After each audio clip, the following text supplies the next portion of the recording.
time, I'm going to mute everyone. And David, I'm going to let you take it away. All right. Thank you, Julie. Well, welcome everyone this evening for the November Zoom and Tell program. Tonight's program is going to be led by Jack Thompson. This is program number 4 on candelabras. Jack started his program several months ago with one light candlesticks and then gradually got more candles. And tonight is his program on candelabras. And I'm sure Jack's going to explain during his program what his definition of a candelabra is. Julie, at the end of tonight's program, I'll talk about the December Zoom and Tell because there's a slight date change for that. Yes, thank you. I did see that. Okay, well, without further ado, we're going to turn it over to Jack to teach us a little bit more about our candlesticks and our candelabrums and all those really good things that light up the night. All righty. Thank you, Julie. Thank you, David. Well, this has been fun. Like David said, this is the 4th and final installment on candlesticks. And really what this program tonight is about is anything with a Beaubochet. And the reason I'd rather term it as that is I'm going to start getting into terminology because Cambridge is, again, decides to show no respect for collectors 80 to 100 years after the fact. And they just decided they can do what they want with things. They can call things what they want. And this is a good example of that. First, let's talk about what the term candelabrum means. Candelabrum, if you look in the dictionary, it means any candlestick with more than one candle cup. So a 2-light candlestick, 3-light candlestick, those are all candelabrum. Plural candelabra means if you have, a pair of candelabrums, then you have candelabra. So that's the dictionary version of that. When Cambridge, remember, Cambridge up until 1928 only made 1-light candlesticks. So in 1928, when they first introduced a non-1-light, they introduced this one, this 3-light, the 824 candlestick. This was the very first one they introduced. They called it a candelabrum, 3-light candelabrum. So just like the dictionary, they were right on target there. Another year later, when they introduced the 2-light keyhole, wasn't quite the version they introduced, but pretty close. They also called it a candelabrum. And all the 2- and 3-light candlesticks that came in, they were termed candelabra. Well, when they introduced the Beaubochet in 1930, they called those candlesticks with luster cut prisms and Beaubochets. They called them candlesticks. They were single light candlesticks, whatever, with the Beaubochet on top. Even the ones we think, the nude statuesque with the Beaubochet on it, they called that a candlestick with a Beaubochet. So in the mid-30s, things started to change. And they started, okay, we're going to get wonky.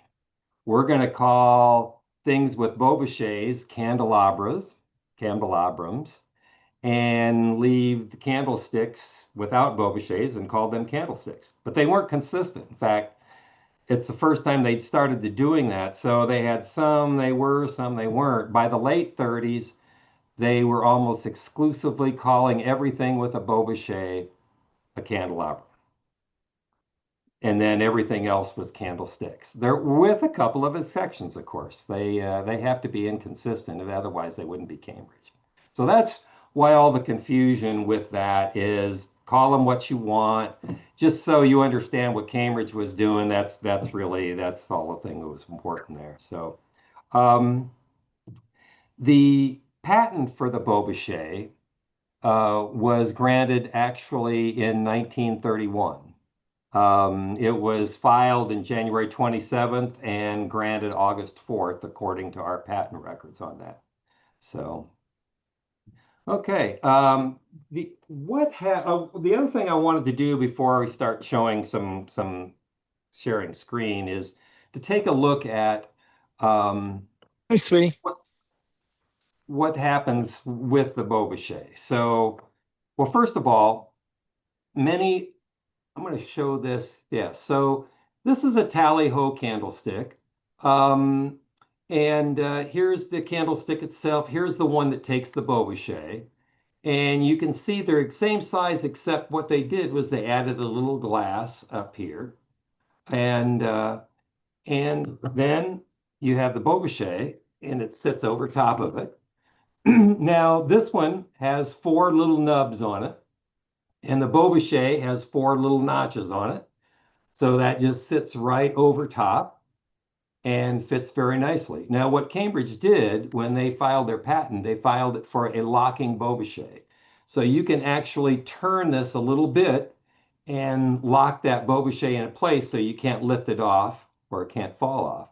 Now, as to be expected, and I'm sure many of you have seen, um, people that aren't paying attention will lift that off or try to lift it off, and they'll break the little nubs off here. We've all seen it, um, and that was a problem with that. So, but anyway, so this is what they did with that. The other thing on the early ones that you might notice is it says patent applied for right on the rim right there.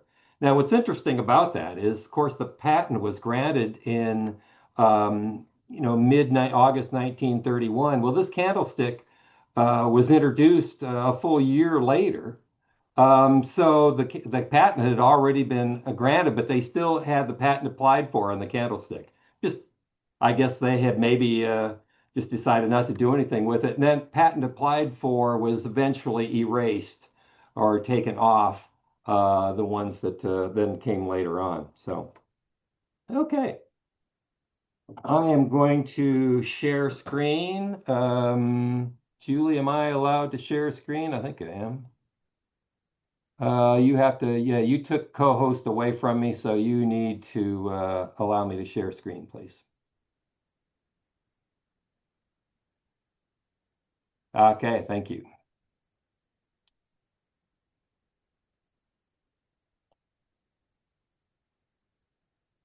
Okay, can everybody see that now?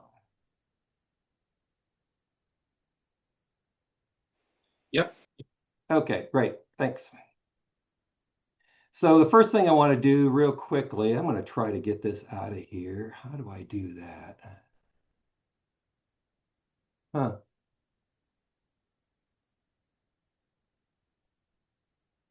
Well,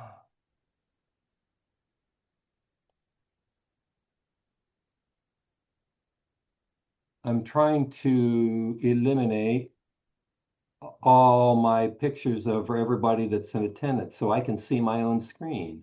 Huh. Okay, that'll have to do. So just wanted to run through real quickly the different Beaubochets that Cambridge did. David will recognize these pictures. He did these many years ago for a wonderful articles in the Crystal Ball back in, I don't know when it was, 2010, 2011, maybe, I'm not sure. So this is the number 19 Beaubochet, probably the most common of all the ones that Cambridge used. It wasn't the first one. We'll get to the first one in a second, but this is the one that became the dominant one. The one on the left, you'll see has rounded edges. That's the original version. It also has 4 little notches in it, so that's a 4-lock. And the number 19 Beaubochet took 8 prisms. The next one, going from left to right, is the later version. Then they changed it to have the more pointy exterior from the rounded one. It still has a 4-lock, and it still has 8, takes 8 prisms. And then later on, they changed the 4-lock to a 2-lock. And then even later on in that, they went to a no-lock Beaubochet, but they all took 8 prisms. Now, we'll back up a little bit because the very first Beaubochet that they used was the number 20. And that is the difference between the number 20 and the number 19 is the number 20 takes 10 prisms. So the early version, which is in the middle, again, has the rounded kind of the rounded edges, and it was a 4-lock. The one to the left is the later one then. It was a 2-lock, and it has a more pointy version. But again, the number 20 took 10 prisms instead of the normal 8. The one on the right's the 21 Beaubochet. It's kind of a neat little Art Deco thing, and it has 4 prisms. And it's a 2-lock, and you'll see that on different items, Caprice and Tally-Ho items, etc. A lot of what Cambridge did is they would use and market a candlestick with holding different prisms. So it wasn't like one prism went on one candlestick exclusively. Like the keyhole candlestick was a prime example of that. They would market that with 2 or 3 different prisms, depending on what the customer wanted. So now the one on the left is the number 23 Beaubochet. That's another kind of neat Beaubochet that you see on different things. That was a 2-lock. Also, the 23 Beaubochet came cupped. And when you see it cupped, it's really cupped. Predominantly, it seems like, in fact, it's shown in the catalog, they would use this, the cupped version, when you put a hurricane on top of it. So, because that would kind of hold the hurricane in a little bit. I don't know, but you see that quite often. The round Beaubochets, the number 25, they are 2-lock Beaubochets, and you see that dominantly on the pristine line. And they are cool. There's a cupped version and then a flat version too as well. The number 27 Beaubochet, the first one, this you see quite often used with hurricanes on top. And then there's another 27 Beaubochet that's used as well. This is kind of an outlier. You don't see this one very often.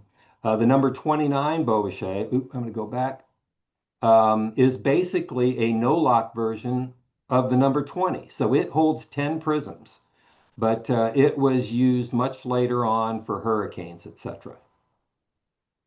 And then the last grouping, the number 30 Beaubochet on the far left, that's a no-lock.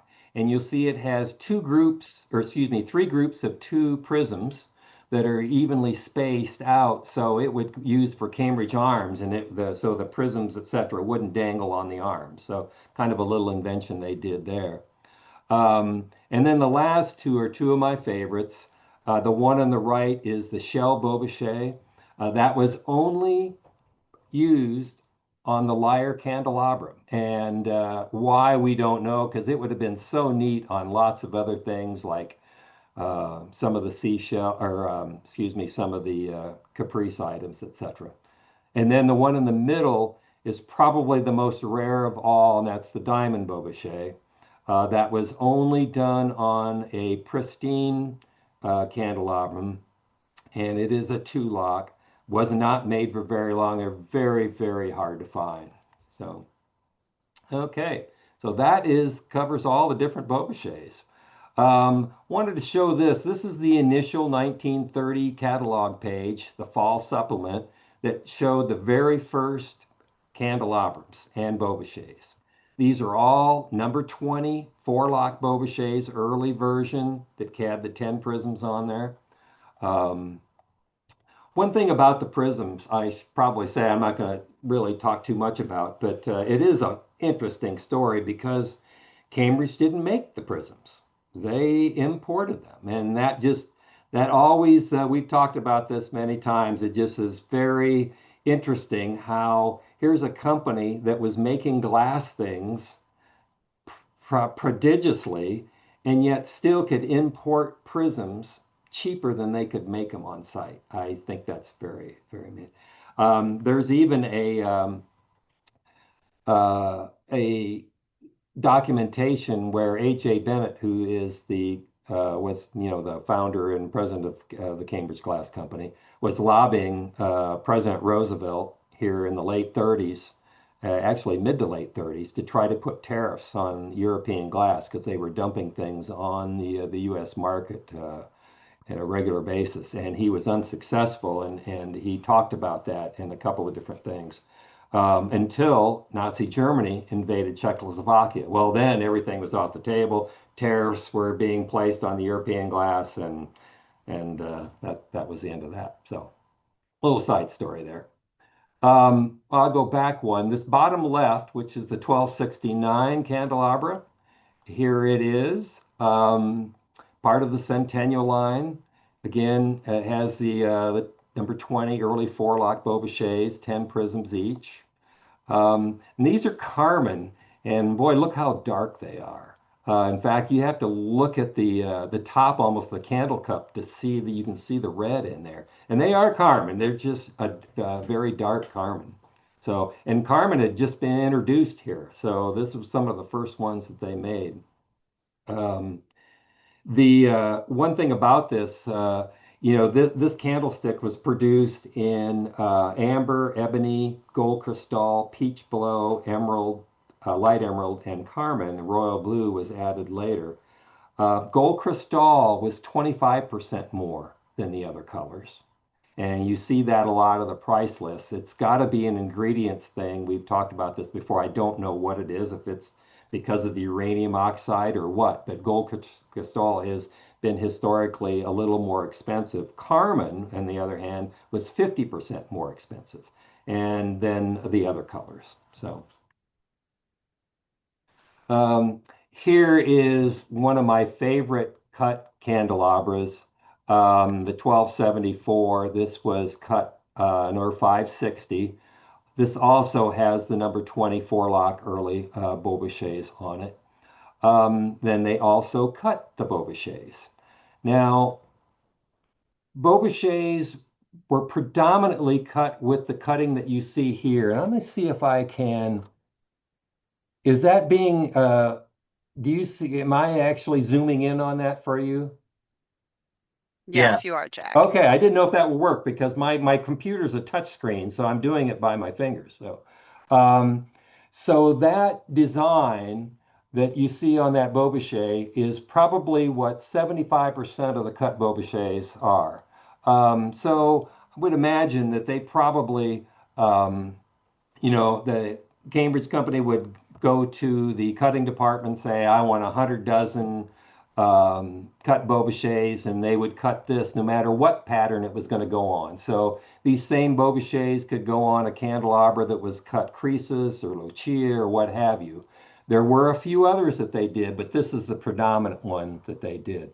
This candelabra, you can see it's just zippered everywhere. The face and everything, they did a lot of extra work on this one, which is pretty cool, and it just really sparkles.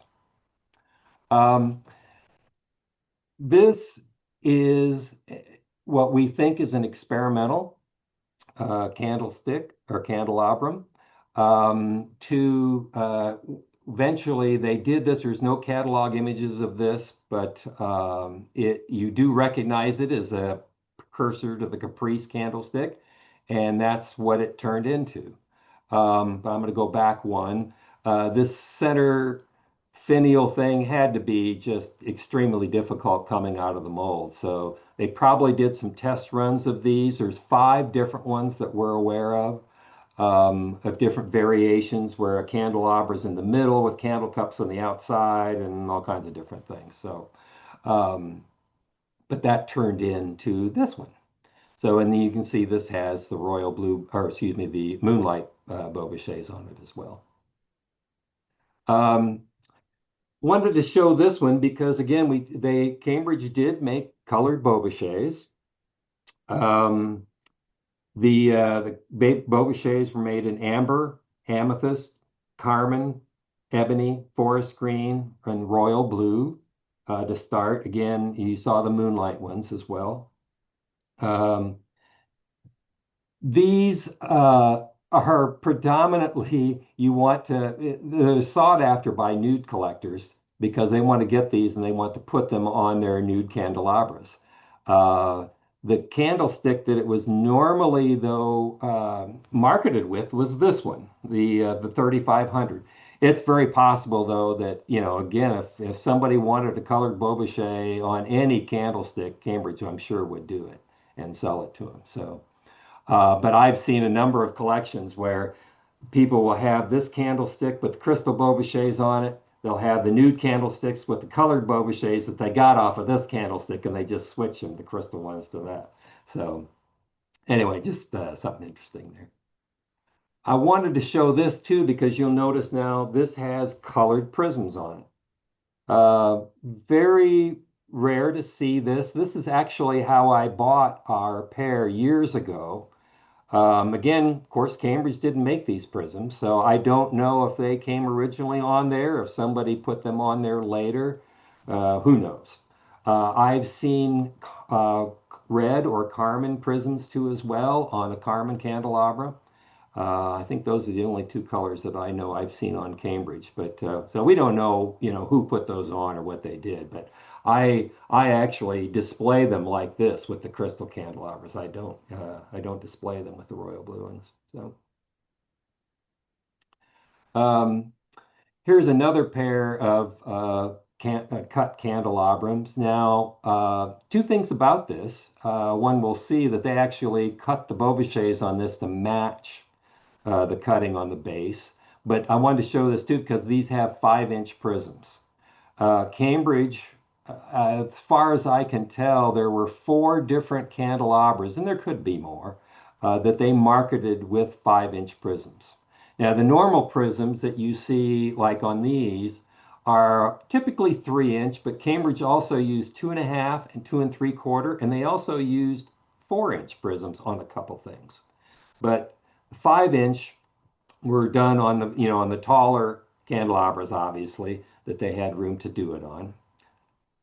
And this is a picture looking down, so you can see how they cut the Beaubouchers with those kind of 3-pronged fan elements that go around the Beauboucher that match this, also done on the bottom. And these are cut 956.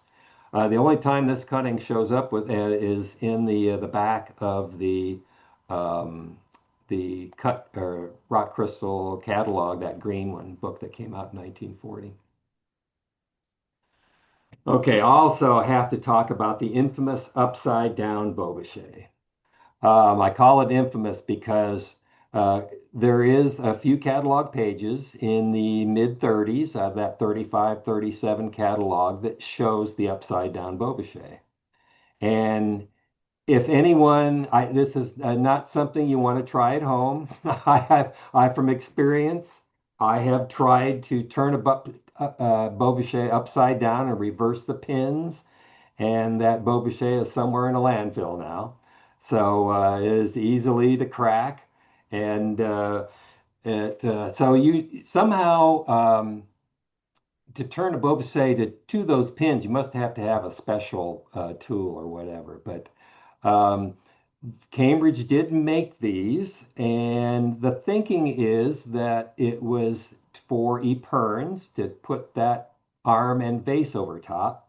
But it wasn't the only thing in the catalog they used it for. They actually used it on a Caprice 3 light with the epergne in the middle and the 2 upside down Beaubouchers on the outside. So I guess they were just seeing how they could market these, but you do not see them very often. They're hard to come by.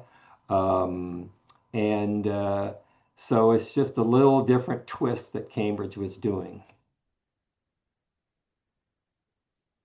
Cambridge also etched Beaubouchers.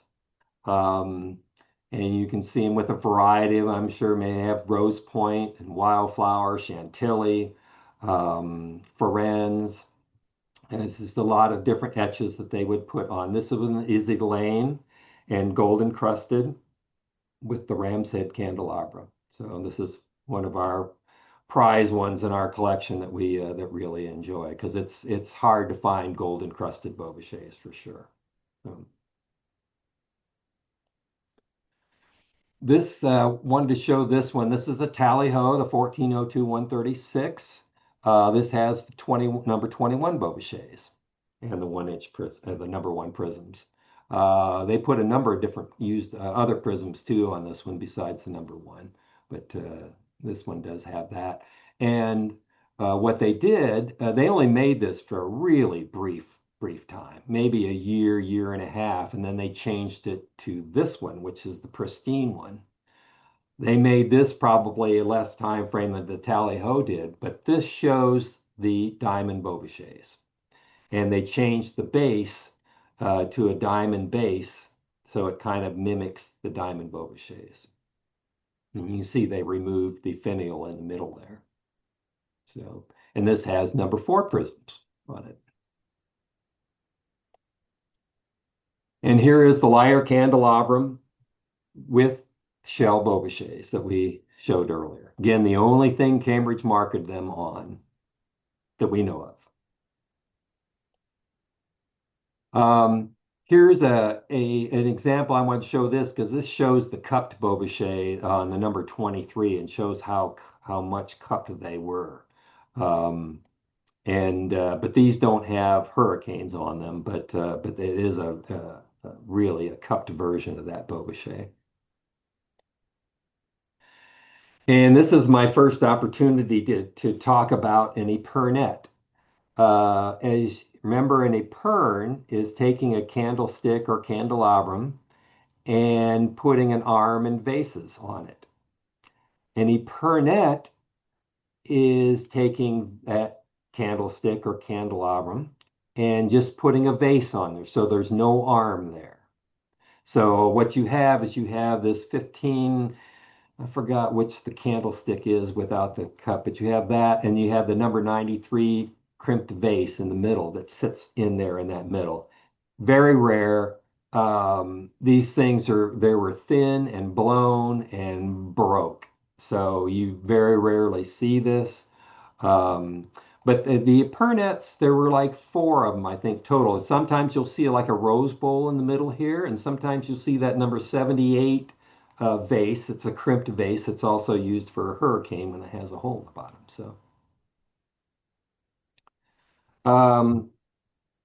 this one is, they took the Caprice number 78 and they actually started etching this, which when we first got this, it kind of took us by surprise because of course they don't etch Caprice items, but in this came out right around probably 1940 or so when they started doing this, 39, 40, 41, I'm not sure exactly.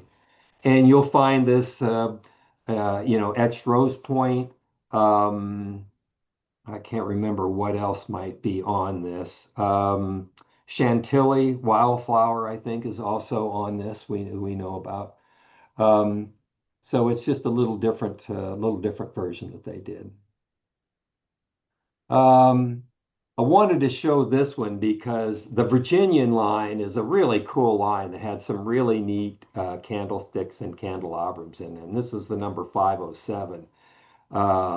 Don't see this one very often. This has the number 23 Beaubouchers, but you can see they're flat in this variety. But what's neat about these, this candlestick is so faceted all over the place that in the light it just sparkles and shows light everywhere. It's a really neat. These are not candelabras that you see very often. At least I don't see these very often. So, but I think they're really cool. And getting down to the end here, this is the mother of all Cambridge candelabras, without a doubt. It's the most extravagant, it's the most opulent. This single one has 5 Beaubouchers, 8 prisms each, that's 40 prisms. It's got an arm in the middle, the 3-candle arm, which gives and allows it to have the 5 Beaubouchers. And so when you have a pair of these things, you have 10 Beaubouchers and 80 prisms sitting there in front of you. So it's quite an ordeal. This one is an interesting candlestick, and let's go back here. Whoop, there we go.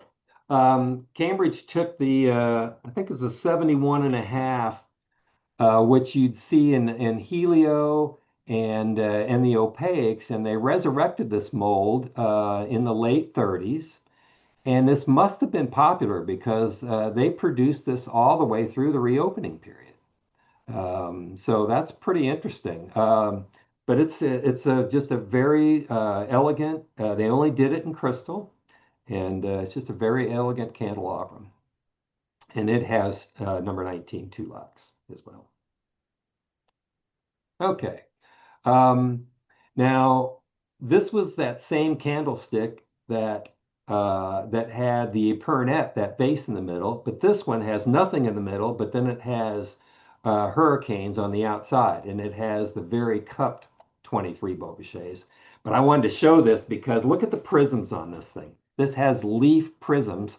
We got a pair of these years ago, and one of them was missing two prisms. Everything else was complete. We've been looking for probably 15 years now, and we have never seen another one of these leaf prisms. So if anybody has or seen these, please let me know. And again, who knows where they came from, if Cambridge put them on originally, or if somebody got this and then later switched them out, put these on themselves. We'll never know. And I think this is the last one. Yeah. This is the 1612, 1614, the 16-inch hurricanes. So they use the number 29 no lock Bobichet again, which is the 10 prism Bobichet. They normally did not cut or etch the Bobichet when they put it on these type of things that they put together. So you have the the dolphin candlesticks on the base with the Bobichet, and then the hurricanes, which in this case, these are cut manner. Now, also you'll notice that they have these number 7 prisms that are decorated. And I don't know if somebody knows the answer to this, but if Cambridge did those or not. I don't think they did because we've seen them on other companies' pieces as well. So maybe not the exact same thing, but I doubt that they did. But anyway, so they kind of have these little cutting decorated prisms to really dress up the whole thing. So, and I think that is it. So thank you very much. I've really enjoyed doing this, and if any questions that you have, we will take them now. So Jack, I have Yep. a question. Yes. So based upon what I've seen here for the upside down Bobichet, it was the original 4-lock with the scalloped edge, and they also turned the later 4-lock version with the pointed ones upside down. I have seen upside down Bobichets both with the early version and the later version, all 4 locks though. I have not seen 2 locks turned upside down. Maybe there are. I have not seen them. I don't know if you have, but I just don't recall seeing the later version upside down. But I've seen several of the earlier versions upside down. Just curious on that. yeah, Thank the you. one and the ones that I showed was a later version. Was not It there. It was. was a Yep. 4 lock, but it was a later version. Yeah. Mm-hmm. And when you look at the catalog images of those, they look like they're early versions, but it's kind of tough to tell. So, Right. Right. and Also, when those came out, that was like late, part of the 30, 36, 37, and they were making both versions then. So it could be either one. all right. And finally, those flat prisms on the Manor Hurricanes at the end. I think those little like snowflakes or flowers. I think they're molded into the prism as opposed to like cut in or etched in. Yeah, that would make sense. Mm-hmm. Jack, can you hear Yes. me? Yes. Is it possible that the composition of the glass on the prisms is different, maybe a higher lead content than what Cambridge used for their glasses, or their glassware? Is that possible to give it, I guess, more sparkle? It's possible, but I wouldn't think that they would because that makes it a lot more expensive. And they were just mass producing these prisms by the thousands and thousands. So, because it wasn't just Cambridge that was making these, but there wouldn't be any reason to do that, to add that extra expense just for a prism. So, Well, I thought you said the prisms were imported. they were, yes. So maybe that's what I was curious if Because they were so imported. cheap to import. Yeah. Yeah. So if they were leaded prisms, they would be a lot more expensive, and I don't think there would be any reason for Cambridge to do that. So, Okay, but just curious. It's a good question, good thought, but I hadn't thought about it from that standpoint. So, Jack, I have a question about the diagonal Bobaches. yeah, the Were, diamond Bobachet. yes, the diamonds, I'm sorry. Were Yes. those ever put on? I know that there's a few different etchings that are on pristine. Do you know if they ever came on anything that was etched with on a pristine candlestick? We have such really limited knowledge about that. The one that I showed, that one pristine, is the only one that we know of that came on. Um, and again, they made it for such a short time, probably less than a year, and I didn't show it, but they actually then reworked that candlestick to become a Virginian candlestick. So, Oh, how interesting. yeah. Okay, thank you. I appreciate Mhm. that. Hey, Are, Jake, I got a oh, follow-up for David's question on the upside down Bobachet. Is that all it is a regular Bobachet turned over? Yeah. Hmm. It's not a separate mold or anything? No. Mm-mm. Okay. And the other thing is, didn't Cambridge actually produce two prisms? Yes, they did very much later. Yep. The Okay. ones that were used on the hurricanes. Jack, I actually was successful in doing, taking those pins out and reversing them to create an upside down one. Oh, good. You might have orders from people here. And well, no, I don't want to do it routinely. I can tell you that it's really tricky, and it takes a very strong pliers to make it happen. But following up on David's question, I would tend to wonder if the more heavily scalloped ones, 19s, Quobichets, I wonder if they might not have had that happen to them. I tend to think that they were only the smoother 19s that were originally upside down. Because Uh, it is possible to do it. It is possible to hmm hmm switch them, hmm but it's not easy, and I wouldn't recommend it. Yeah, but the ones that I have that are the later version 19s, they look like they're original. The pins look like they're the same nails or whatever that are in the other ones. Yeah, So I it use the doesn't same look like pins too. somebody took those out and changed them or whatever. So, but it's possible. Yeah. Yeah. Jack, another question. You said that there were several Bobachets that were etched in, say, Rose Point, Chantilly, obviously Elaine. Were there any patterns that did not have matching etched Bobachets? Um, yeah, I'm sure there are many because there's more that weren't than were.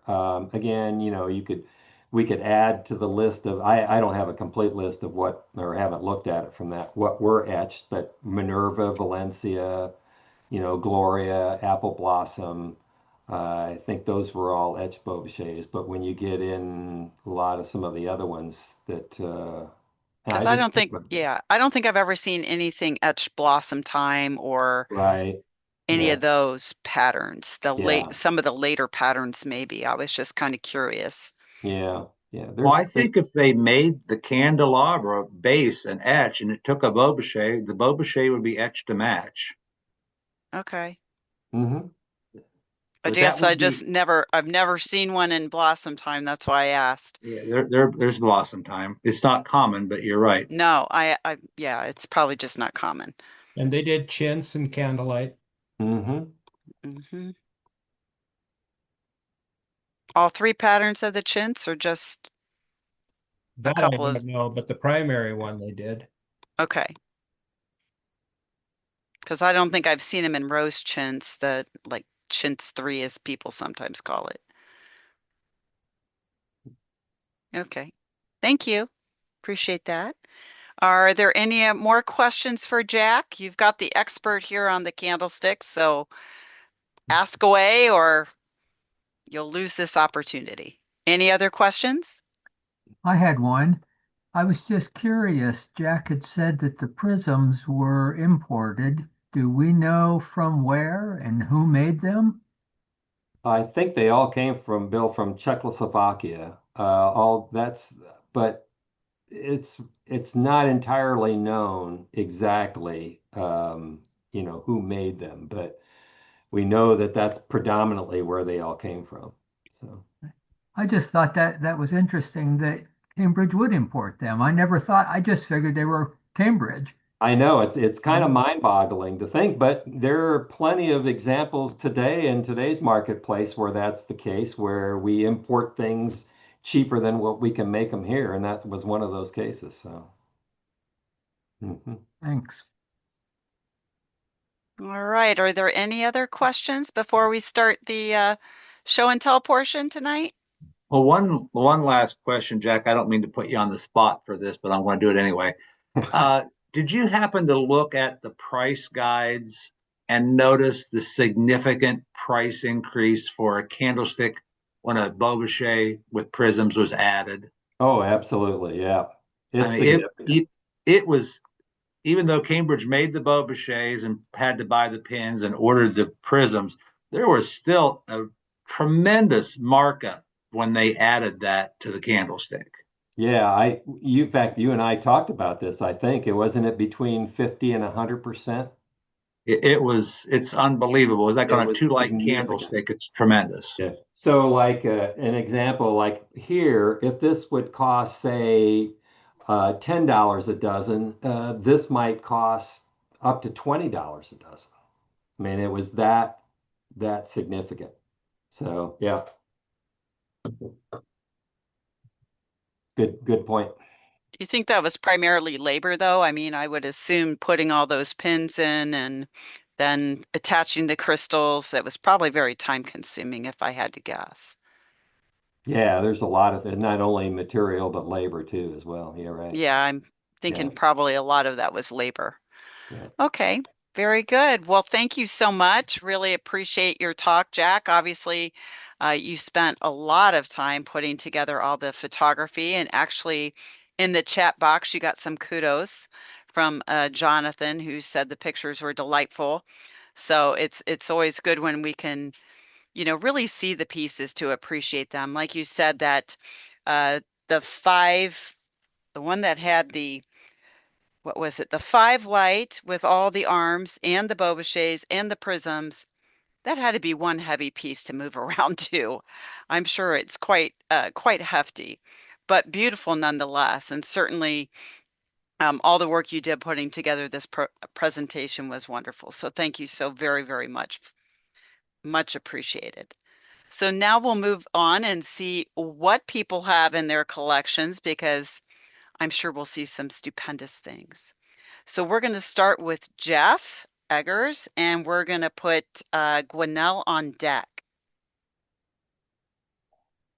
So Jeff, if you would like to unmute yourself and tell us what you have to share tonight. Got it. Thanks, Jack. That was a great program. The first one, y'all can hear me, right? Yes, sir. Is my 3121 candlestick. Beauboucher, I got a pair of these etched lane, and so is the base. I also have a pair of these without the etching, and this has got the two lock on it. And the other ones I have with no etching is no lock. And this other piece, I'll see if I can move the computer to show this because it's got.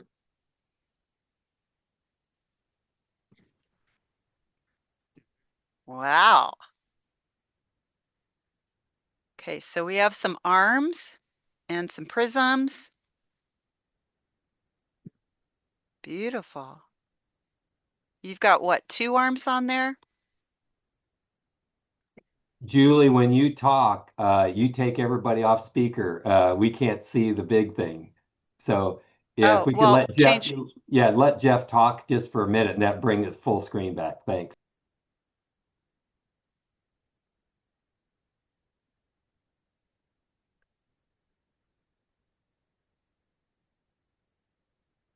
Jeff, we can't hear you.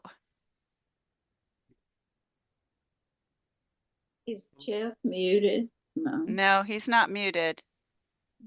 I think, Nope. okay. Can you How about, describe the candelabrum to us, please? The pieces yeah, and the parts? it's the 653 base. But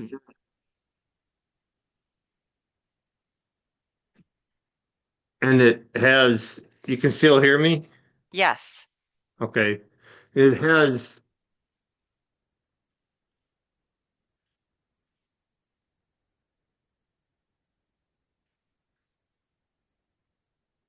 if you can, and one thing with these vases, they are very distinct with this taper here. If that shows up to fit in there.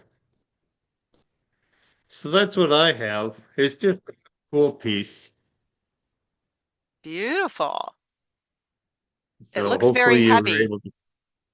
It is heavy. Yeah. I All like it. right. It's pretty cool. Yes, and those candlesticks etched to lane are beautiful. Thank you for sharing those with us. Thank you.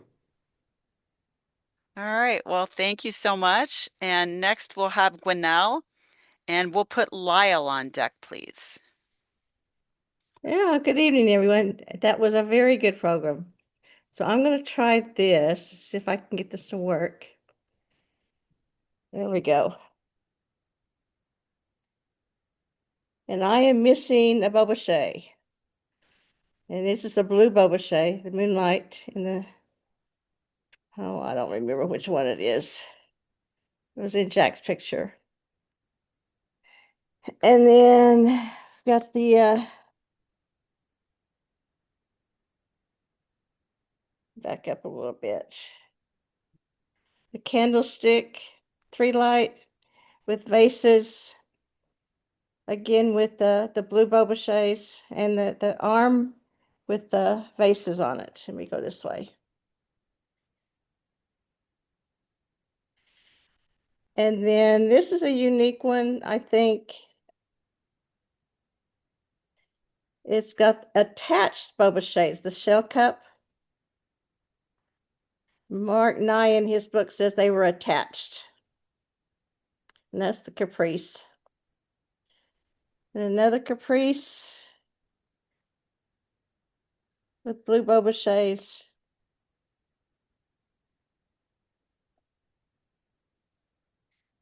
And then the 3 light with the medium-sized vases and the Art Deco Bobochet on that. And this is kind of like the one Jeff showed, but it's got the vase arm instead of the chewed candle arms with the Bobochets. So that's mine. Oh, thank you. Can you go back to the first one, please? Just kind of looking at that one. Yeah, I have a question about that too. Thanks, Julie, Okay. for going back there.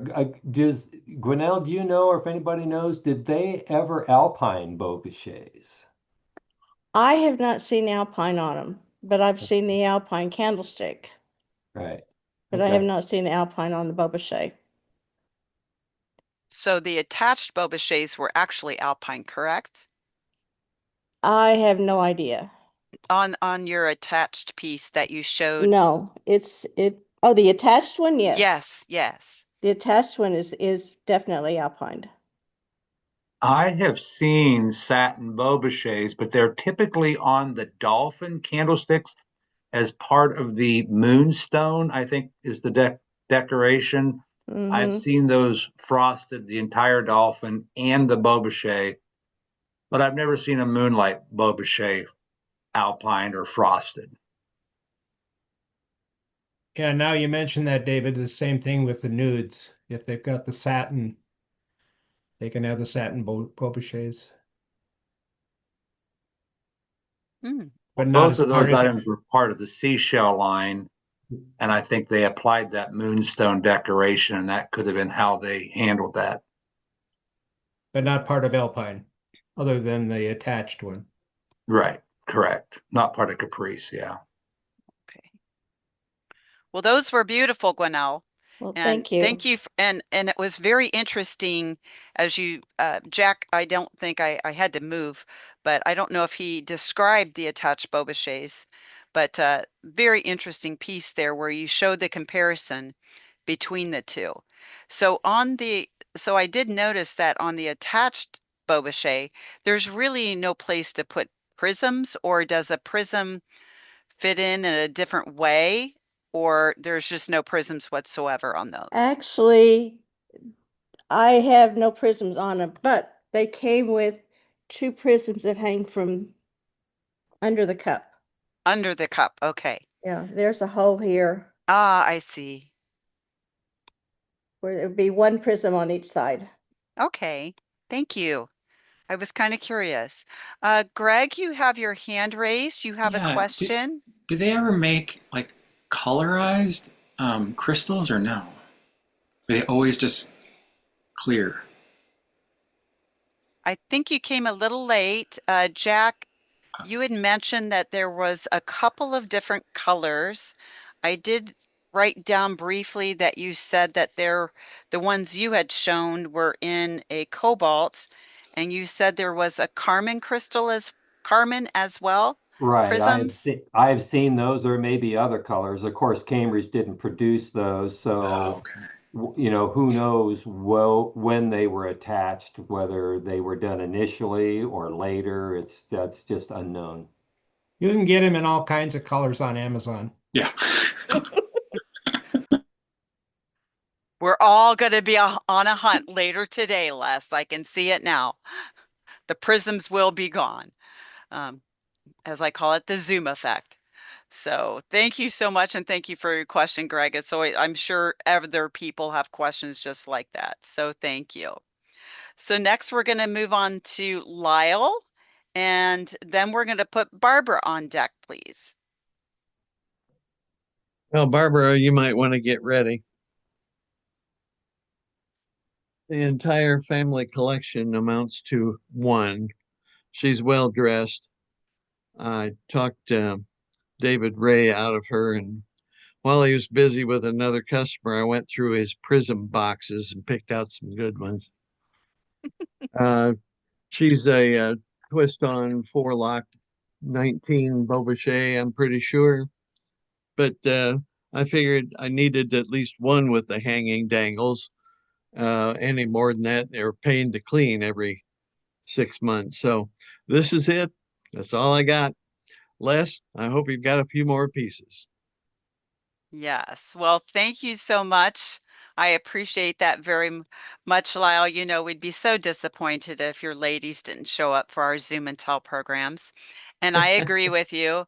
It's sometimes very difficult to wash all those prisms, but I kind of do the old-fashioned way I used to do my mother's chandelier, where you have the little cup with cleaner and you just on every single prism. It goes kind of fast when you line them all up.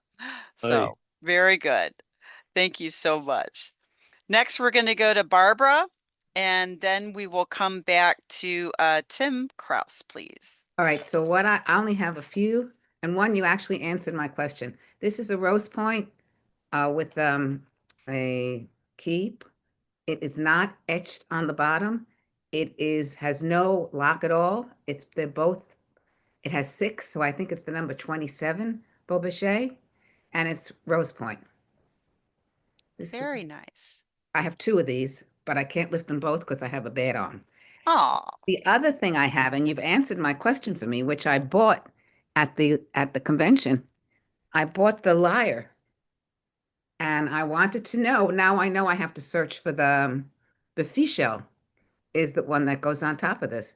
And I'm making a donation of this to the New York City Ballet because their motto is the lyre.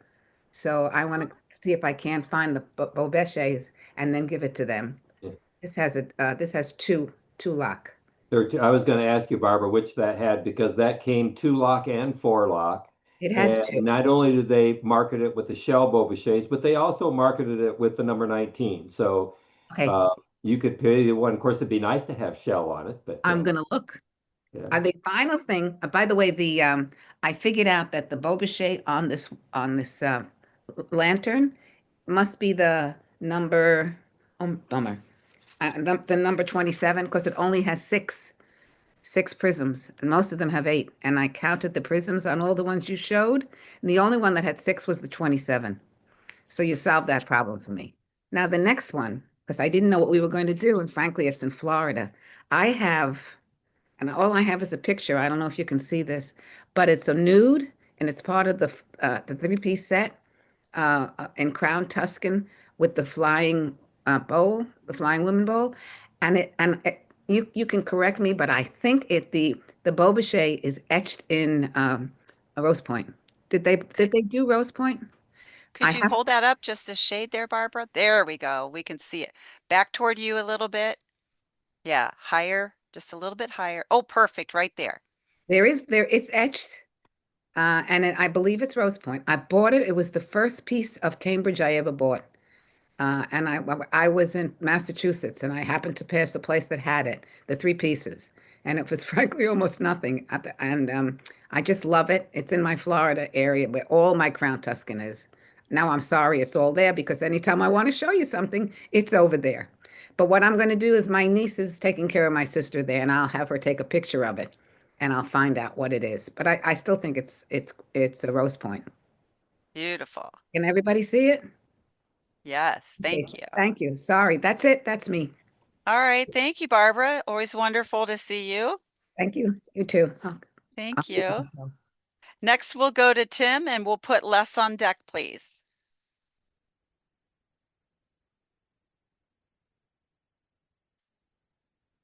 Tim, are you still with us? I gotta pull up my participant list.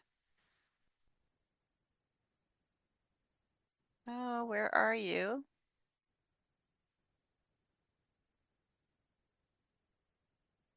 There, Okay. it finally popped up there. Now I can unmute it. Okay, I'll turn this camera around, I believe. Okay, how do I get this phone to show the camera the other way? Uh,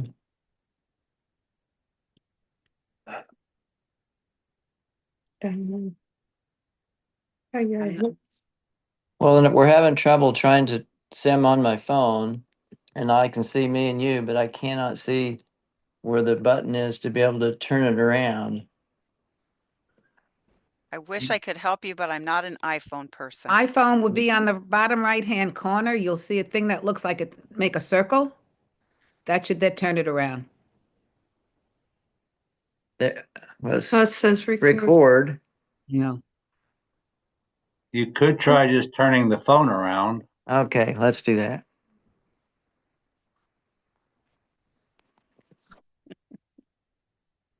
Now you have, what is all that writing on? David? We can see the candlesticks, just pointed at the candlesticks. It's doing great. Okay. There you go. Those are milk glass dolphins. I have a wannabe peg vase, a little eagle bird on the top that it's a wannabe of blue. The rest of it is all blue. And then this set is your clear alpine with an alpine arm. And I just love that set right there. You seen it okay? Yes, thank you. Now, when Christmas time comes around, when I was in Cambridge several years ago, are you still able to see this clear set with the alpine? Yes, thank you. At Christmas time, Zedric and Kay Clark had these vases with a peg in them. They fit in there perfectly. And those look pretty cool on there. But I'm missing some of these red prisms to be able to complete a set together with red prisms on it. Need a few more of them. And that's what I've got tonight. Well, thank you. I think Les pointed you in the direction of Amazon to Yeah. get some more crystals. So Oh, maybe you can find some there. But beautiful pieces. The milk glass is nice and unusual. I didn't expect to see milk tonight, but they looked lovely on there. So thank you for sharing as always. thank you. All right. Next, we're going to move to Les, and we will put David on deck, please. Okay. David actually just mentioned this one. It's the dolphin candlestick with it's a four-lock prism on top that's frosted.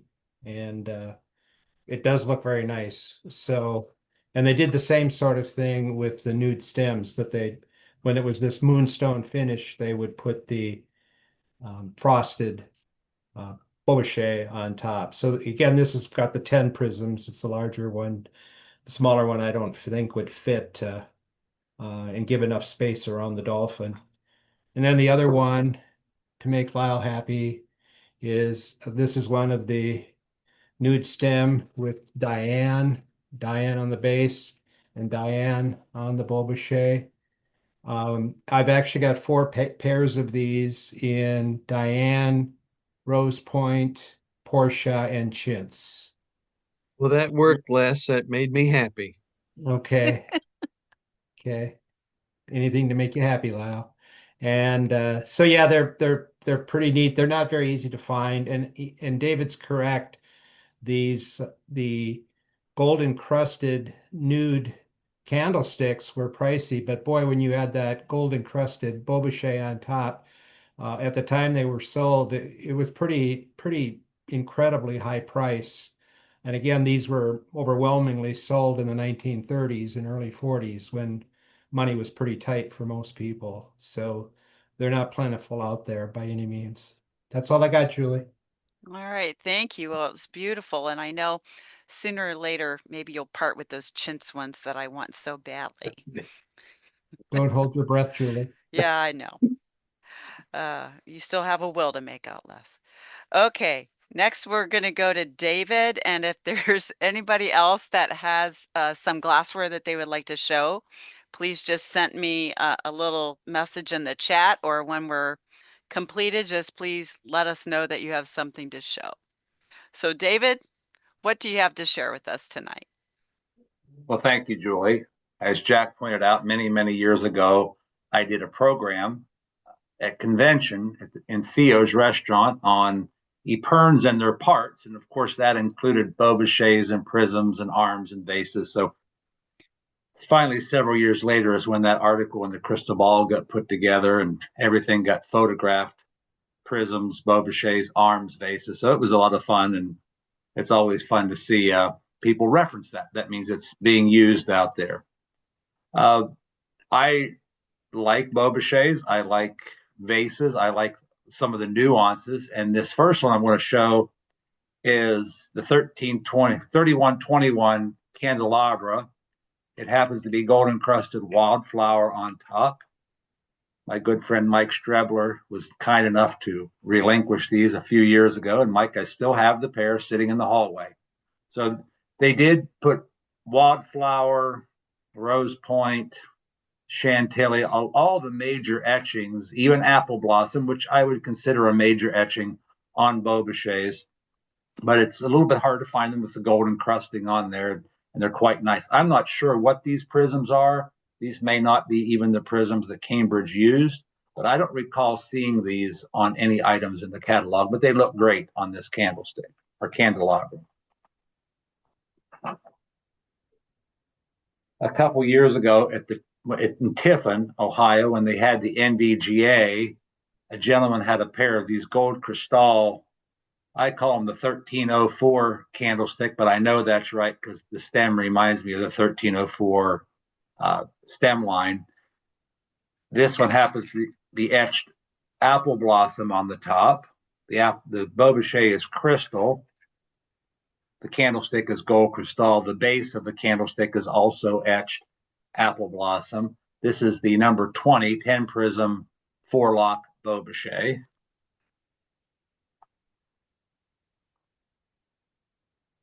And again, I guess everyone's in the mood to make Lyle happy this evening, so I'm going to pile on. Lyle, this is obviously a nude candelabrum, and nude collectors like to have a matching Beauboucher, so I was lucky enough to have a couple amber Beaubouchers to go on top of my nude candelabras. The colored Beaubouchers in this style that would go on the nude come in amber, forest green, amethyst, carmine, and royal blue. I think I said 5 colors. Yes, and those are the ones that come. The only one that you don't see is obviously Crown Tuscan and Gold Cristal. They made candelabras, the nudes, in Crown Tuscan and Gold Cristal. So I think that's what brings us back to the point that Jack made is I believe from what I've heard that these colored Beaubouchers, the number 19s with the scalloped edges, came on that 3500 candlestick, and they didn't make that 3500 candlestick in Crown Tuscan, or did they? I got to think about that. Or Gold Cristal, at least I don't think I've seen them. And maybe that's why we just can't seem to find these in those 2 colors, because they did make the nude candelabra. So it would be nice to have those colors. Being a Caprice collector, I know Gwinnell showed the very nice one, but this is the crystal one with the attached Beauboucher. I think this is the only candlestick where they reference an attached Beauboucher. I could be wrong, but I think that most of the time the Beauboucher is removable, and this is the one time that they put this on here. This is the number 69 candlestick, and there was an article written a few years ago on the Caprice candlesticks, and this might be a stretch, Jack, but you know, it's never too good to try, never bad to try.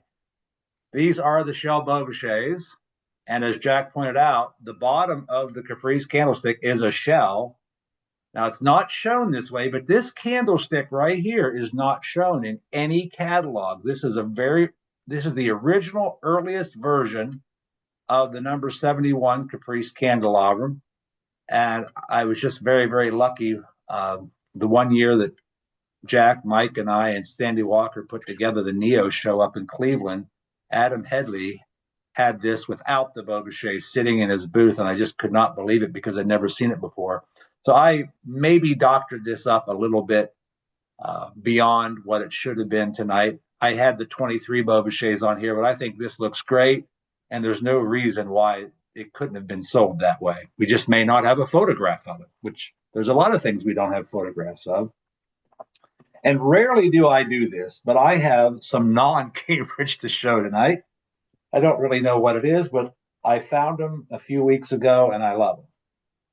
Fostoria made something called Queen Anne, and these are about a 15, 16-inch candlestick, and they made these in a beautiful kind of a medium green color, a very attractive, almost bluebell looking color, and an amber color. So Cambridge made wonderful candlesticks, but so did a lot of other companies. And Queen Anne is probably something that I could collect if I had more space, but I don't. All right, Julie, that's all I have this evening. Well, thank you very much, David. And those are lovely candlesticks. I'm surprised you didn't pull a Carmen up there too. Well, if So they made it, I would have been I'm sure happy you to would pull have. it up. And we will not admonish you about putting on the shell candle cups on the beautiful Caprice. I didn't think you would, but I think it looks lovely that way. So I think, as always, I always say you need to use your Cambridge glass, and sometimes we mix and match parts, and that looked like a perfect match to me. So thank you. Okay, last I had Mike and Lisa say that they have some glass to show, so we will put Mike and Lisa up. I don't know if Greg Voss joined us, but he had sent me a message stating he had some glass. Let me just see if he's on here. I don't see him, so we will go with. He's waving at you, Julie. Oh, is Yeah, he? I'm he's on sorry. there. Sorry, my bad. Okay. I don't see everybody because I have three things up at simultaneously.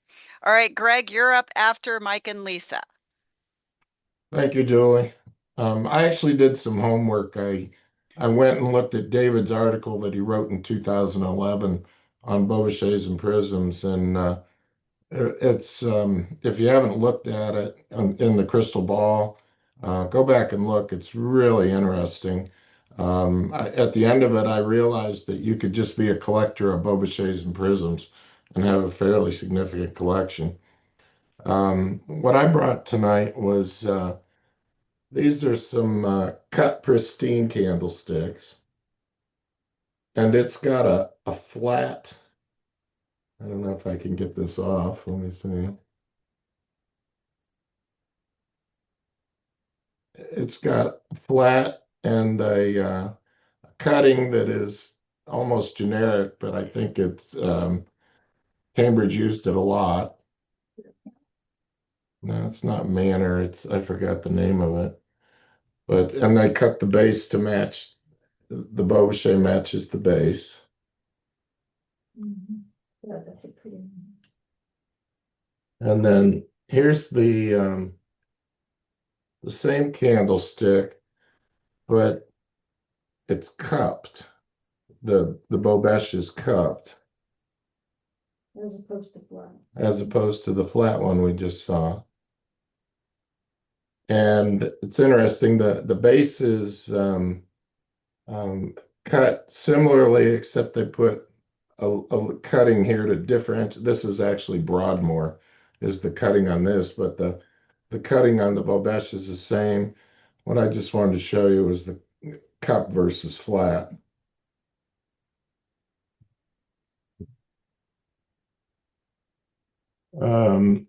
This is my attempt at humor. This is a gold encrusted Portia Bobesh, and it's on the a very rare stem. I can't figure out what this goes on. We have a lot of gold encrusted portion. None of it takes a Bobesh. I'm thinking it goes on a crown candlestick. Les, you got an opinion on that? It certainly would work on that, but it could other things as well. Like I said, we have a lot of gold encrusted portion. I've never seen anything that could take a Bobesh.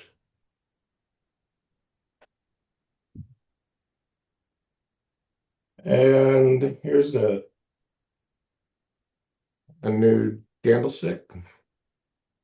And if you'll notice, it has a deep bowl, just a plain Bobesh and prisms. But I kind of like that. And I was showing this to a couple of friends, and they goaded me and told me that I didn't have all the candlesticks because this was the deep bowl, and they said, "Well, you don't have the shallow bowl." And so, feeling very badly, I went on a quest to find one of those. And so we found the shallow bowl nude, and I'll show you the difference here is if you look at the bowl sizes, there's a short and a long one. And this has a royal blue Bobesh, which I tend to agree with David that collectors scalp these off of other pieces and put them on nudes because they look good.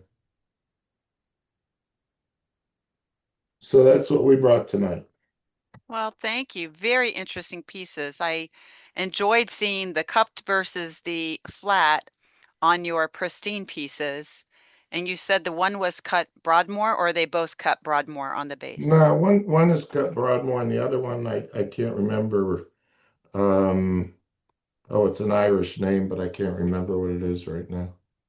Okay. There is a question from Jonathan Folk. Do both of the nude bowls have the same locking system? Yes, they're both two locks, Jonathan. But here's the thing. They were four locks at one time at the factory. And what they did at the factory was they actually knocked off two of them and ground and polished the candlesticks. So if you really look hard, you can see where at one point when they produced it, it was a 4-lock, but they converted it to 2 locks at the factory. Both of them are. Mhm. Mike, how do you know it was done at the factory and it wasn't done after it left the factory? I've examined them pretty closely, Les, and it's not just a singleton. One pair that I saw this on, both of them have the same thing, and I've seen it on others. And also, I don't know that anybody could have done that quality of work. Well, there's a lot of good glass grinders out there. Every nude that I have has a 4-lock on it. So I don't know. We probably will never know. Yeah, I'm fairly certain they did it at the factory. I think I talked to Lynn Welker about it, and he also concurs with the story that that's what they were doing. I'm not sure why. Maybe at the time because most of the Bobesh are 4 locks. I think these are all 4 locks. Let me see. No, one's actually a 2-lock.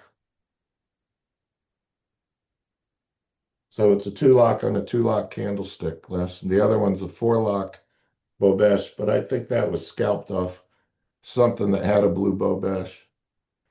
Another thing to look at when you get a pair of Bobesh, look at the pins to see if the pins match. Because sometimes you'll get pins that are shiny silver metal and the other ones are tarnished old metal, so somebody pieced those together too.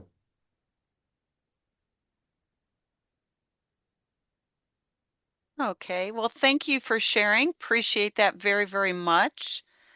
And next we'll go to Mr. Voss, please.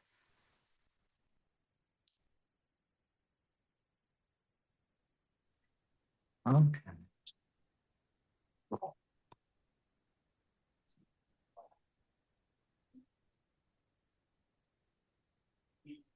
Okay. Hello, everybody. Um, well, I had one of these Caprice candlesticks that we've seen a couple of tonight, and we kind of got one of my questions answered, which is uh, if the prism isn't attached to the Beauboucher, is it still a Beauboucher? And I think we found out that it's just called an attached Beauboucher. I think that's what we decided. But yeah, these are a really cool set, and these are crystal alpine.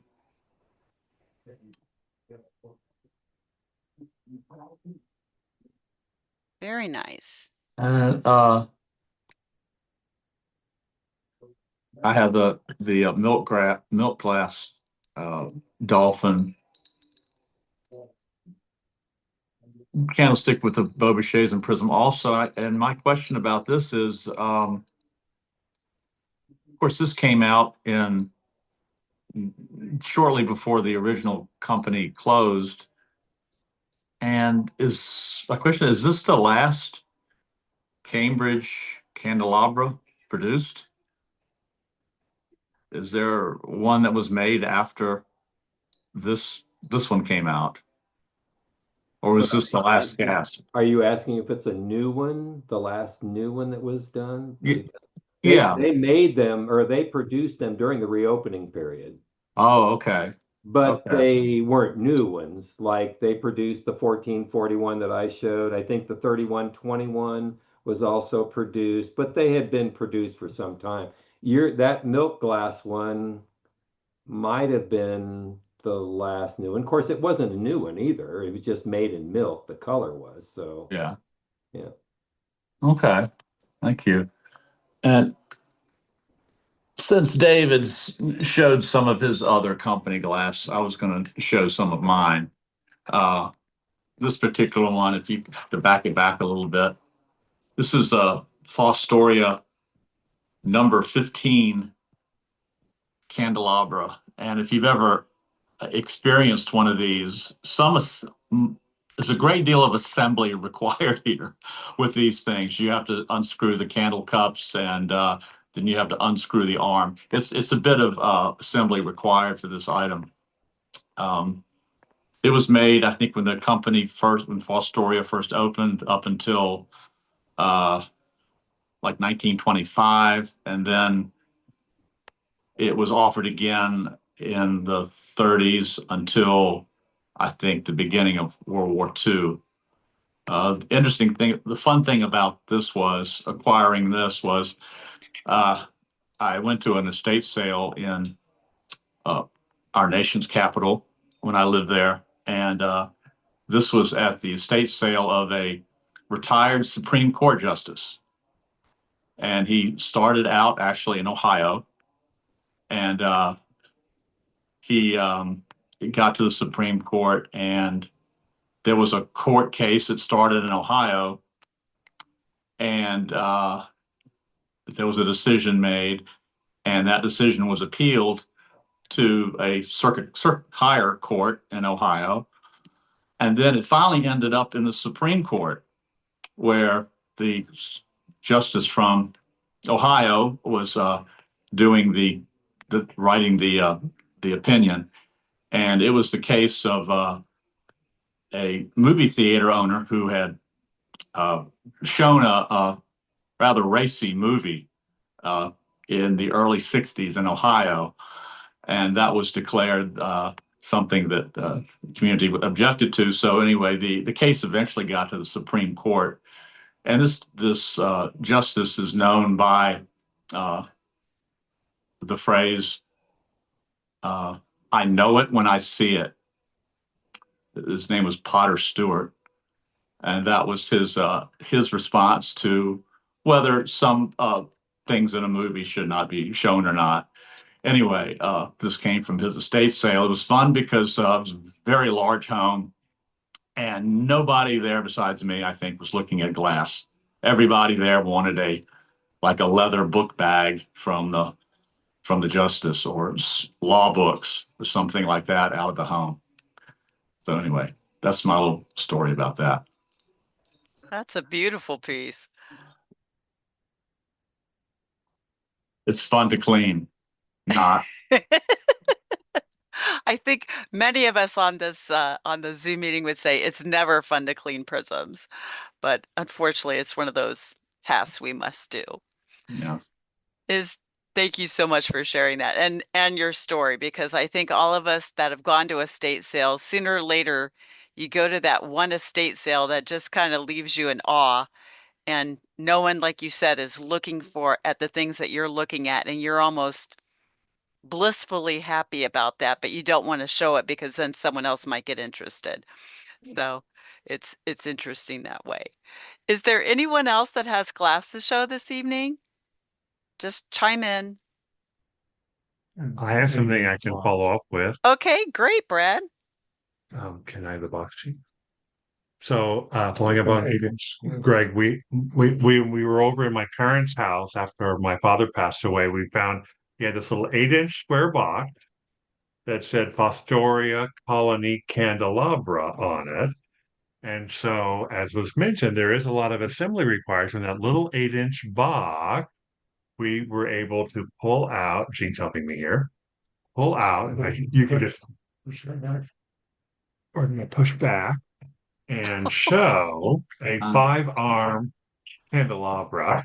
So I'll lift it up a little bit here, starting at the base with this base, then a middle part, 4 arms, the tall part, 5 Beaubouchers. It's how long? How tall? 20 inches. 20 inches tall. Lots of prisms, and actually, it was missing one candle cup, 20 by 60, which is, I think, why my parents had not had it assembled. So I did a little chatting with friends and found the one extra candle cup, and we now have it on the dining room table because we hated to put it back together. But all of this came in that one little 8-inch box. My dad was able to Tetris it together. Oh, that's wonderful. Yeah. And again, we all go, how did that fit in that box? Yeah. All of that little box. In that little box. Oh, that's Yeah. wonderful. That's wonderful. Thank you so much for sharing with us. It's a, and these are the stories that we just love to hear. So wonderful. Is there anyone else that has any glass to show? If not, I got a late arrival. So as everyone was talking just briefly, I saw something from actually from Freeman. And so I quickly scavenged together a little PowerPoint of his pictures. Okay, hopefully this will go away. So he sent me some things. I'm sorry, I've got everybody on the screen and everything else. So he sent me 3 photos. So this is one of his candlesticks that he's showing. I'm sure it's of his, oh, I'm having a mind blank what the pattern is. Somebody will That's the have to help Mount me. Vernon. That's the Thank Mount you. Vernon tea light. I knew what it was supposed to be and I just couldn't find the words for it. So Mount Vernon here. Do you know what the candle cups are on this, Jack, by chance? The candle, well, it's got number 19 Beaubouchers, if that's what you were asking. Oh, Yeah. yes, that's what I mean. Sorry, it's Yeah. been a long Mhm. day already. Yeah. Yep. And so then he also sent me this photo, 2 photographs. And here is obviously a beautiful candelabrum on the left. And do you know what those Beaubouchers are, Jack? You're going to Well, they're have to both help me. Mount Vernon. Yes. I can't tell. Probably those are number 2010 prism Beaubouchers, what normally go on that big candelabra. I can't really tell, but I think those are probably, that's what that is. And the one on the right that should have a hurricane on top, that's probably that number, was it the 29 Beaubouchet? That's the extra wide opening that they sit the hurricanes on too. So Mm-hmm. yeah, it's beautiful. Yeah, beautiful. And I like the gilded edge on the other Mount Vernon candlestick.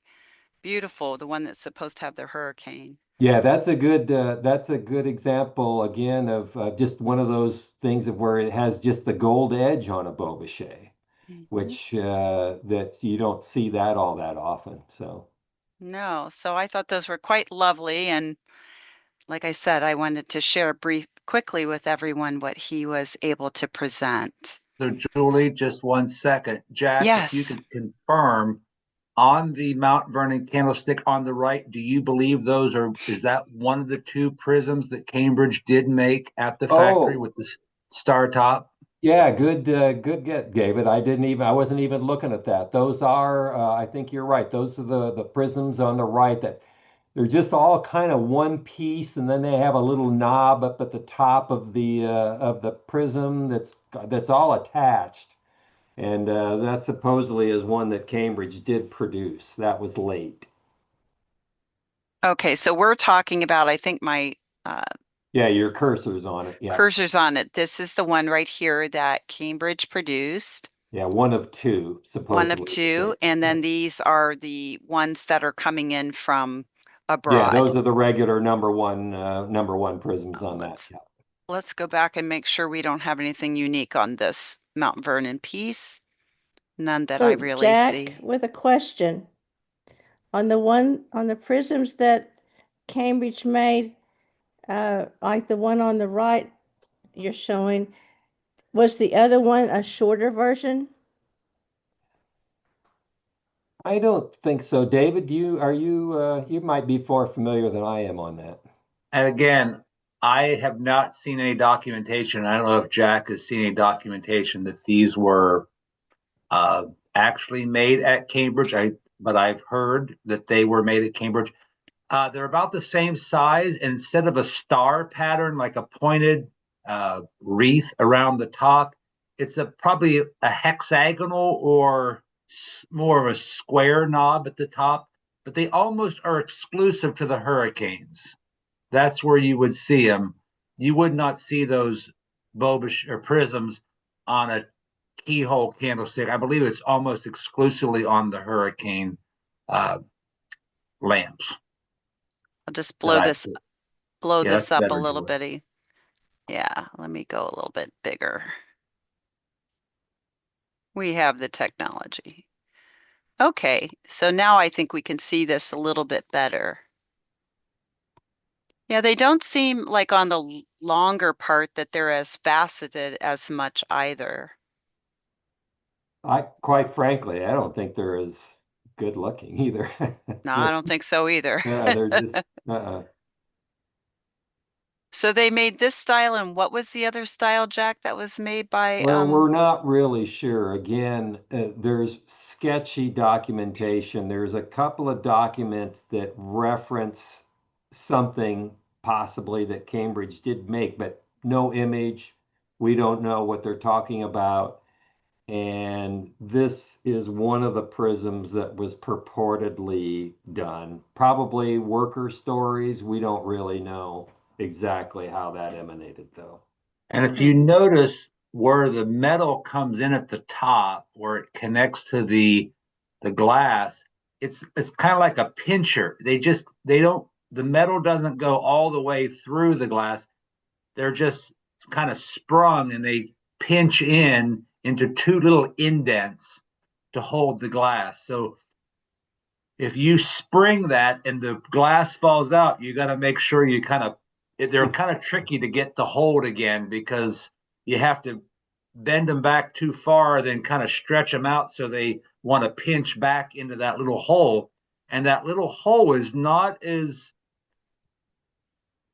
pronounced as it could be. So it's not the easiest thing to put back together if the metal kind of gets separated from the glass. So you're talking about this little piece right here. Yeah, there's just two pieces of metal that come down, and through the tension in the wire, they're pinching in in a little indent at the top of that prism. Unlike the other prisms that have metal going through the glass. I mean, the wire actually goes through the glass piece. Oh, so you're saying like it's not even a hole, like a hole all the way through. It's just an There is no hole. No, oh, wow. no hole. So they're just indentations where it's kind of going into Correct. the indentations. Yep. Two little, that's correct. It's not a very good design. No. Yeah. So prisms weren't at the top of the Cambridge list, but we'll take all the rest of the stuff. I still question if they were actually made by Cambridge, but Yes, interesting. Well, good catch on that. So I'm glad we could blow this up and look at it a little more carefully. Julie, I got one more question for the experts here. The leaf prism, I almost never see that, although there is a picture in David's article from 2011 of some crown nude candlesticks that have the leaf. And other than that, the ones I saw tonight are about the only ones I've ever seen. Did Cambridge use those very much? They must not have, right? I don't think they did. I don't know what Jack thinks, but they are so unusual. No, I don't know if I've seen think them on somebody anything else put else. those on.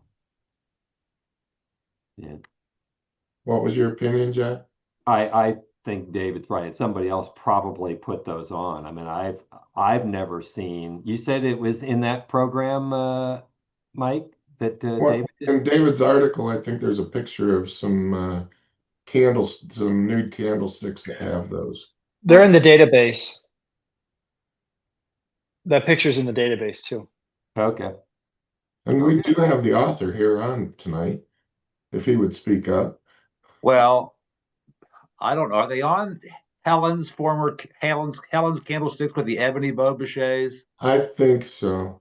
Okay, that's the memory, but who knows if those are authentic or not? Those have been through many hands before they arrived in South Carolina. But yeah, I honestly don't know that I've seen it. I don't even recall seeing them on anything else. So they're rare. I just don't think Cambridge used them. Okay, well, didn't we see some tonight? Didn't somebody have some? Yeah, Jack had them. Jack did. Yeah. Okay. So any other? Okay, yes, Gary. I've got quite a few different candelabras, and most of them are the ones that are on the dolphins and the other type of big candlesticks with the Beaubouchers. I've got them in both with the star type with the loop of metal that holds that star prism on them. And then I've got the other type that they're talking about with the square tops. But they're usually with the big candlesticks that holds the tall shades, either the ones that look like trumpet shades or the smaller trumpet shades and the taller trumpet shades and the ones with the regular standard type shade, the big shade that goes on those tall candlesticks in Rose Point. I've got them all there, but also have some that has add arms that's on the Wallace Sterling candlesticks, but they told me that they didn't think that Cambridge ever offered those. So the add arms had to have been made to fit the candlesticks because the standard three arm add arm that goes in the top of them for faces and the nappies, the normal ones are too long to go in the candlesticks, and the ones I have are either been shortened or some way of getting them in there where they're level. The standard one rocks, but these that I have are all fit nice and tight. But I have the short pierced Wallace Sterling candlesticks in Rose Point with add arms, and then the taller ones in the Sterling from Wallace with add arms with the nappies and the bases in them in Rose Point. And they both have the pierced Rose Point foot. So they're pretty nice. Yeah, they sound beautiful. Couldn't show them, there's so much trouble. No, we understand. We understand. And that was actually a question I didn't bring up because I do know that there are some candlesticks that do have the silver basis. Jack, kind of coming back onto what Gary is saying, do we know if any of those that had silver bases that were, kind of made by other groups, do we know if there were ever nappies or anything that were actually made for them by Cambridge? I'm not quite sure I understand the question. Well, like if you look at some of the, I think a Martha pair has a sterling base, and I don't, does that come with any locking Bobaches or anything like that? Sure, as well as they did those, as well as I think one that's probably seen more than anything is the 3121. Yes. That's probably the one you see the most with the Bobachet and with the silver base on it. Okay. Do you know is there any particular, like, so when I think of the silver bases, I think of King Edward, I think of Chantilly, I think of Rose Point. Do you know were there specific Bobachets that went on these silver bases for those particular patterns? No, it was just like they took the normal candelabrum, like in the case of the 3121. So they just took the plain candlestick with the plain Bobachet and took the foot off and put the silver base on. That's basically all they did in essence. Right. Because it kind of made me when Mike was showing his candlestick, the pristine pair, it made me really think the way that it was cut on the flat and also on his cup pair. I'm like, that would look really great on a King Edward style candelabrum of some sort, but I don't really recall seeing King Edward except, with some, if that would be used as a cutting or anything like that. Yeah, I've never seen them do, and they might have something, maybe somebody else is here, the silver companies, when they bought those candelabrums, do something specific with the Bobachets, but I don't think I've ever seen that before, so. Yeah, because I have a lot of, Chantilly came with a lot of silver base on many different pieces, but I don't recall ever seeing like a matching sterling matching Bobachet for any of it. That's why I was kind of curious. Like if I'm missing something in my collection, I need to go look for it. So That would be awesome. That'd be awesome yeah, though if wouldn't they it though? did it. Yeah. Yes, absolutely. Okay, so thank you, everyone. Before we close out our program for this evening, Jonathan did put something in the chat box for everyone. If you would like to go to the chat box, he left a link there for us. And if there's anyone else, are there any more questions before we close tonight's program? If I'm still on, I would like to ask about something. You are, Tom. Okay. Would it be possible to go back to those weird prisms that clipped on to the little metal things? Yes, I can do that. I think it's, which one was it here? Was it this one I blew up? Let me go here. This one? Yes. Believe it or not, those were made by Heisey. Oh. I needed to see them to verify when they flashed by before. I wasn't looking that closely. They were done from 1939 to 1945 when they could not get the Czechoslovakian prisms, and this was Heisey's answer. And they seem to match the drawing pretty exactly. And the weird thing is that they do have that little clip on, which was not a very practical way to hang the prisms. Now, how they would end up on a Cambridge candelabrum, I have no idea.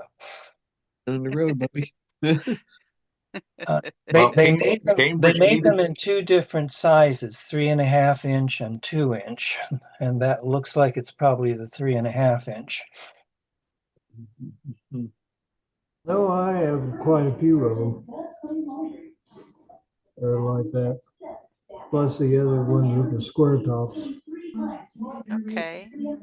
Boy, So Tom, that's some interesting information. Yes, Yeah. it is. And Now, that would There's at certainly least make one some other sense given the American time company period. that made prisms too, but I don't have a lot of information on it yet. But maybe I need to do an article on wartime prisms. So Tom, are these seen in the Heisey catalog then? I'm not entirely certain. It may just be one of those cases where someone at the factory told us they were made. I mean, it's been so long since I wrote the book that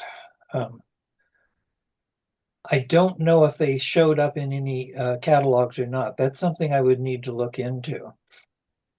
Okay, well, I think we have a mystery on our hands. At least it's a possibility. Yep.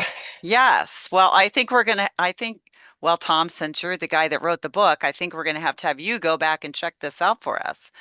Yes, as I say, I've been planning to do an article for all about glass on wartime prisms, and there's no reason why I can't share it with you guys too. Okay, well, wonderful. I think we've got at least a partial answer here. I'm going to stop sharing again. So thank you for your comments, Tom. I think all of us found that very interesting to hear. Well, I thought you might find it surprising more than anything else. Yes, I think we do. Which I'm saying I do too. Okay, someone said, I think I have these Heisey prisms on a pair of Heisey grape candlesticks and we're told they were original. That's That Wendy. Right. Yeah. So Wendy said this is in the chat box is that everybody would like to go there. Wendy Steele has stated, I think I have these Heisey prisms on a pair of Heisey grape candlesticks and we're told they were original. And that makes sense because grape came out around that time when they were doing the prisms themselves. Okay, very interesting.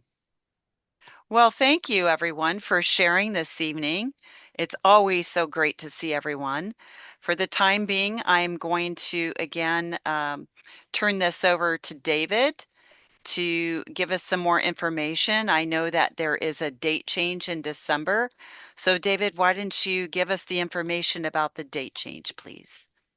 Thank you, Julie. And of course, thank you to Jack and all his hard work in all 4 of the candlestick candelabra programs. Jack and Elaine's knowledge on candlesticks and candelabras is tremendous because they've been collecting them pretty intensely for years. And I know Jack and Elaine and Mike and I have had lots of conversations about candlesticks. And the more you talk, the more questions you end up with. And I think that's where we ended up here tonight. And if it turns out that those prisms were actually made at Heisey, probably the other ones were too. I don't know if Jack would agree, but I would guess that probably the other ones were because they have a similar construction. They're all one piece. But it is really surprising that Cambridge collectors have been in business now for over 50 years and we don't know that little piece of information. So, Tom, I know you're going to look into that. I sent 2 quick images to Michael Mayer and to Kim Carlisle just to see what their thoughts were on that as well. So that would be neat if we could find some documentation on that. Zoom and Tell in December is going to be led by Norman Woodson. And unfortunately, Norman belongs to not unfortunately, but his Houston Glass Club tends to meet on the same Tuesday as we meet here on Zoom and Tell. So anytime Norman does a program, either they got to change their schedule for the Houston Club or we have to change our schedule. So we're volunteering this time, and the date is going to be Tuesday, just 1 week later, Tuesday, Tuesday, December 16th. Normal time, 8 p.m. Eastern Standard Time, and the program is going to be on salt and pepper shakers. So we look forward to a unique program from Norman coming up in December. So that's 1 week later than normal. It's the third Tuesday, December 16th. So, Julie, that's all I have this evening. Thank you for leading tonight's program and being our moderator. You always do a great job. Thank you. Oh, you're welcome. And thank you again, Jack. Really a wonderful program. And Elaine, because I know you don't do it by yourself, because Elaine's over there polishing away and cleaning all that glassware just as you are. Again, thank you to everyone that comes each and every month to our Zoom and Tell program. I appreciate David writing the articles, everyone that puts together the information for our Zoom and Tells. Jack, 4 programs in 1 year, that's outstanding. Again, we really appreciate all the knowledge that you bring. The same to Mike and Les and all the others that contribute, and everyone who, again, comes every month and shows us the beautiful pieces they have in your collection. So with that said, thank you, everyone. Enjoy the upcoming holiday, which is only a few weeks away. If you have one of those famous animals called the turkey, it's the perfect time to get it out. So hopefully everyone enjoys the rest of their evening, and I look forward to seeing you in December.